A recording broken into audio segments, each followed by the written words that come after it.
Baik, perkenalkan nama saya Fitria Surinjaha dengan NIM 2201070024. Masalah yang saya ambil adalah cengkraman asing di Labuan Bajo.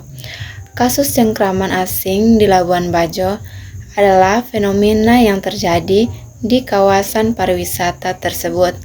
Labuan Bajo yang terletak di Pulau Flores, Indonesia, telah menjadi tujuan wisata yang populer dalam beberapa tahun terakhir. Karena keindahan alamnya, terutama Taman Nasional Komodo yang terkenal dengan komodo, pulau-pulau indah dan kehidupan bawah laut yang kaya, namun dengan meningkatnya minat wisatawan, terutama dari luar negeri, ada beberapa masalah yang timbul termasuk cengkraman asing. Istilah cengkraman asing mengacu pada dominasi atau pengaruh yang kuat dari pihak asing dalam sektor pariwisata Labuan Bajo, baik dalam kepemilikan bisnis, pengelolaan, atau pengambilan keputusan. Salah satu contoh cengkraman asing di Labuan Bajo adalah kepemilikan lahan dan bisnis oleh investor asing. Beberapa investor asing telah membeli lahan Labuan Bajo untuk membangun hotel, resort, atau tempat wisata lainnya. Hal ini dapat mengakibatkan harga tanah yang melonjak, menggeser masyarakat lokal dari lahan mereka sendiri, dan mengubah karakter kawasan tersebut. Selain itu, pengaruh asing juga dapat terlibat dalam pengelolaan pariwisata. Beberapa perusahaan asing memiliki kontrol yang kuat dalam pengelolaan destinasi wisata, termasuk pengaturan harga, promosi, dan distribusi pendapatan. Hal ini dapat mengakibatkan ketidakadilan ekonomi bagi masyarakat lokal yang kurangnya partisipasi mereka dalam manfaat pariwisata. Pemerintah Indonesia telah menyadari masalah ini dan berupaya untuk mengatasi cengkraman asing di Labuan Bajo. Nah, langkah-langkah yang dapat diambil adalah yang pertama, mengatur kepemilikan lahan oleh investor asing, mendorong partisipasi masyarakat lokal dalam pengelolaan pariwisata, dan memperkuat regulasi terkait sektor pariwisata. Penting untuk mencari keseimbangan antara pembangunan pariwisata yang berkelanjutan dan perlindungan kepentingan masyarakat lokal. Dalam mengatasi cengkraman asing, penting juga untuk memastikan bahwa keuntungan dari pariwisata dialokasikan secara adil dan berkelanjutan, sehingga masyarakat lokal dapat merasakan manfaatnya dan tetap memiliki kendali atas tanah dan sumber daya mereka sendiri. Salah satu fenomena yang bisa dirasakan warga di balik meningkatnya bisnis pariwisata di Labuan Bajo adalah perburuan lahan-lahan kosong yang ada di pesisir pantai untuk dibeli. Tingginya permintaan tanah ini membuat harga tanah di Labuan Bajo dan sekitarnya meningkat drastis. Akibatnya, banyak calon tanah bermunculan di Labuan Bajo, membujuk warga untuk melepaskan tanah mereka demi investasi pembangunan hotel. Fenomena yang menonjol di balik maraknya bisnis pariwisata di Labuan Bajo setelah Sale Komodo adalah aliran modal asing yang cukup kencang. Melalui skema PMA, keterlibatan asing dalam bisnis pariwisata ini berupa investasi murni negara atau gabungan beberapa negara, termasuk dengan Indonesia. Ada beberapa negara yang menguasai sejumlah unit bisnis sehingga terkesan memonopoli bisnis pariwisata di Manggarai Barat, khususnya Labuan Bajo. Kasus cengkraman asing di Labuan Bajo dapat dianggap sebagai ancaman bagi ideologi negara karena beberapa alasan sebagai berikut. Yang pertama, kedaulatan dan kemandirian ekonomi. Ideologi negara mungkin menekankan pentingnya kedaulatan dan kemandirian ekonomi. Jika terlalu banyak kepemilikan bisnis dan pengaruh asing di Labuan Bajo, hal ini dapat mengancam kedaulatan ekonomi negara dan mengurangi kemandirian dalam mengelola sumber daya dan potensi pariwisata. Yang kedua, pemajuan kesejahteraan rakyat. Ideologi negara mungkin menekankan pentingnya pemajuan kesejahteraan rakyat. Jika cengkraman asing mengakibatkan ketidakadilan ekonomi, di mana keuntungan pariwisata tidak merata dan masyarakat lokal tidak mendapatkan manfaat yang adil, hal ini dapat bertentangan dengan tujuan pemajuan kesejahteraan rakyat. Yang ketiga, pelestarian budaya dan identitas nasional. Nah, ideologi negara mungkin menekankan pentingnya pelestarian budaya dan identitas nasional. Jika pengaruh asing mengubah karakter kawasan Labuan Bajo secara drastis, menggeser masyarakat lokal atau mengabaikan nilai-nilai budaya lokal, hal ini dapat mengancam pelestarian budaya dan identitas nasional. Yang keempat, keberlanjutan lingkungan. Ideologi negara mungkin menekankan pentingnya keberlanjutan lingkungan. Jika cengkraman asing mengakibatkan kerusakan lingkungan seperti kerusakan terumbu karang, polusi, atau kerusakan ekosistem lainnya, hal ini dapat bertentangan dengan tujuan keberlanjutan lingkungan yang dijunjung oleh negara. Pemerintah Indonesia dan masyarakat Labuan Bajo perlu memperhatikan dan mengatasi masalah cengkraman asing dengan mempertimbangkan nilai-nilai dan tujuan ideologi negara. Upaya harus dilakukan untuk menjaga kedaulatan ekonomi, pemajuan kesejahteraan rakyat, pelestarian budaya, identitas nasional, dan keberlanjutan lingkungan dalam pengembangan pariwisata di Labuan Bajo. Untuk menjaga eksistensi Pancasila sebagai ideologi negara yang tetap terjaga, beberapa upaya yang dapat dilakukan antara lain yang pertama, pendidikan dan penyuluhan.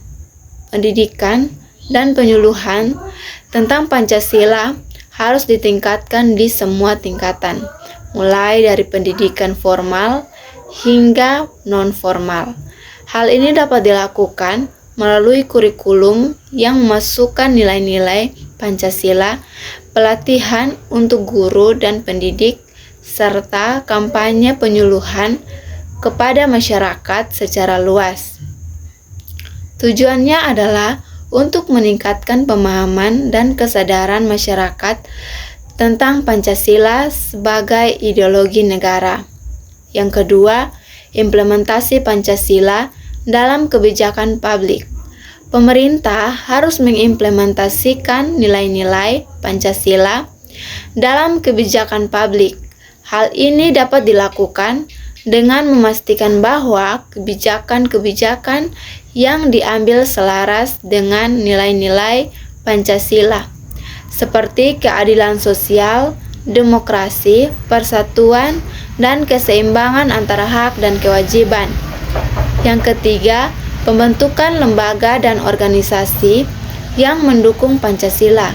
Pembentukan lembaga dan organisasi yang mendukung Pancasila dapat membantu memperkuat eksistensi, misalnya pembentukan lembaga yang bertugas untuk mempromosikan dan melindungi nilai-nilai Pancasila, serta organisasi masyarakat sipil yang berperan dalam membangun kesadaran dan partisipasi masyarakat dalam menjaga Pancasila.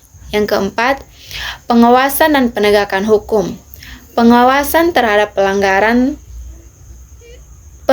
terhadap nilai-nilai Pancasila dan penegakan hukum terhadap tindakan yang bertentangan dengan Pancasila perlu ditingkatkan. Ini akan memberikan sinyal kuat bahwa Pancasila sebagai ideologi negara harus dihormati dan dijunjung tinggi oleh semua pihak. Yang kelima, peningkatan partisipasi masyarakat. Masyarakat perlu didorong untuk aktif berpartisipasi dalam menjaga eksistensi Pancasila. Ini dapat dilakukan melalui partisipasi dalam kegiatan sosial, politik, dan budaya yang mengedepankan nilai-nilai Pancasila. Peningkatan partisipasi masyarakat juga dapat dilakukan melalui dialog dan diskusi yang melibatkan berbagai pihak untuk memperkuat pemahaman dan komitmen terhadap Pancasila. Masalah cengkraman asing di Labuan Bajo adalah isu yang kompleks dan membutuhkan pendekatan yang holistik. Berikut saya akan menjelaskan beberapa langkah yang dapat diambil untuk mengatasi masalah ini. Yang pertama, penguatan regulasi dan penegakan hukum. Pemerintah perlu memperkuat regulasi terkait kepemilikan lahan dan usaha di Labuan Bajo. Penegakan hukum yang tegas harus dilakukan untuk mencegah praktik ilegal seperti perampasan lahan dan eksploitasi sumber daya alam. Yang kedua, pengawasan dan pemantauan yang ketat. Pemerintah harus meningkatkan pengawasan dan pemantauan terhadap aktivitas asing di Labuan Bajo. Hal ini dapat dilakukan melalui kerjasama dengan lembaga terkait seperti Kementerian Lingkungan Hidup dan Kehutanan, Kementerian Kelautan dan Perikanan, serta Badan Pengelola Kawasan Pariwisata. Yang ketiga, pemberdayaan masyarakat lokal. Masyarakat lokal perlu diberdayakan agar dapat mengambil peran aktif dalam pengelolaan dan pengembangan Labuan Bajo. Pelatihan pendidikan mengenai pengelolaan sumber daya alam dan pariwisata yang berkelanjutan dapat diberikan kepada mereka. Yang keempat, diversifikasi ekonomi. Salah satu penyebab cengkraman asing di Labuan Bajo adalah ketergantungan pada sektor pariwisata. Pemerintah perlu mendorong diversifikasi ekonomi dengan mengembangkan sektor lain seperti pertanian, perikanan, dan industri kreatif. Hal ini akan membantu mengurangi ketergantungan pada sektor pariwisata dan mengurangi tekanan terhadap sumber daya alam. Yang kelima, peningkatan kesadaran lingkungan. Pemerintah dan masyarakat perlu meningkatkan kesadaran akan pentingnya menjaga kelestarian lingkungan di Labuan Bajo. Kampanye edukasi mengenai pentingnya konservasi dan pengelolaan yang berkelanjutan harus dilakukan secara terus-menerus. Yang keenam, kerjasama internasional. Pemerintah dapat menjalin kerjasama dengan negara-negara asing untuk mengatasi masalah cengkraman asing di Labuan Bajo. Kerjasama ini dapat meliputi pertukaran pengetahuan dan teknologi, serta pengawasan terhadap perusahaan asing yang beroperasi di kawasan tersebut. Penting untuk dicatat bahwa penyelesaian masalah cengkraman asing di Labuan Bajo membutuhkan waktu dan upaya yang berkelanjutan. Kerjasama antara pemerintah, masyarakat lokal, dan pihak terkait lainnya sangat penting untuk mencapai hasil yang positif. Upaya yang berkelanjutan dan komprehensif diperlukan untuk menjaga eksistensi Pancasila sebagai ideologi negara. Melalui pendidikan, implementasi kebijakan, pembentukan lembaga dan organisasi, pengawasan penegakan hukum, dan partisipasi masyarakat, Pancasila dapat terus menjadi landasan yang kuat bagi negara Indonesia. Ada beberapa faktor yang menyebabkan terjadinya cengkraman asing di Labuan Bajo. Yang pertama, potensi pariwisata yang menarik.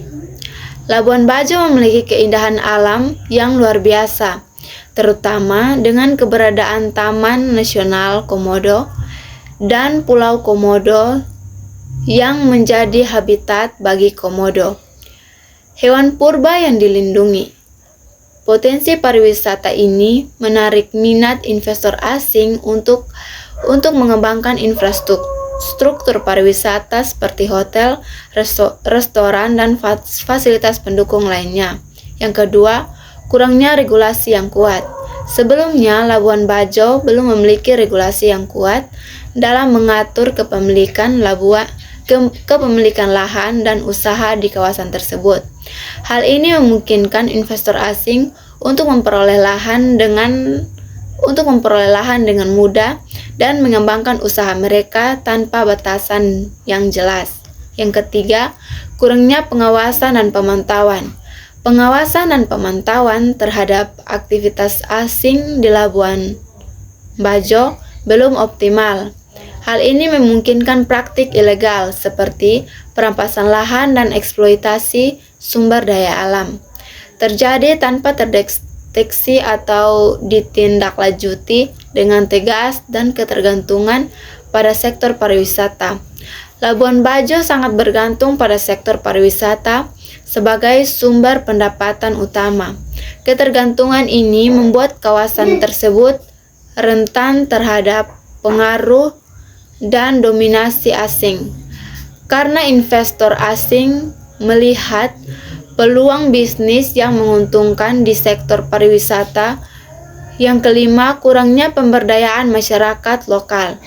Masyarakat lokal di Labuan Bajo belum sepenuhnya diberdayakan dalam pengelolaan dan pengembangan kawasan tersebut. Kurangnya pengetahuan dan keterampilan dalam mengelola sumber daya alam dan pariwisata yang berkelanjutan membuat mereka rentan terhadap pengaruh dan dominasi asing. Penting untuk dicatat bahwa faktor-faktor ini saling terkait dan kompleks.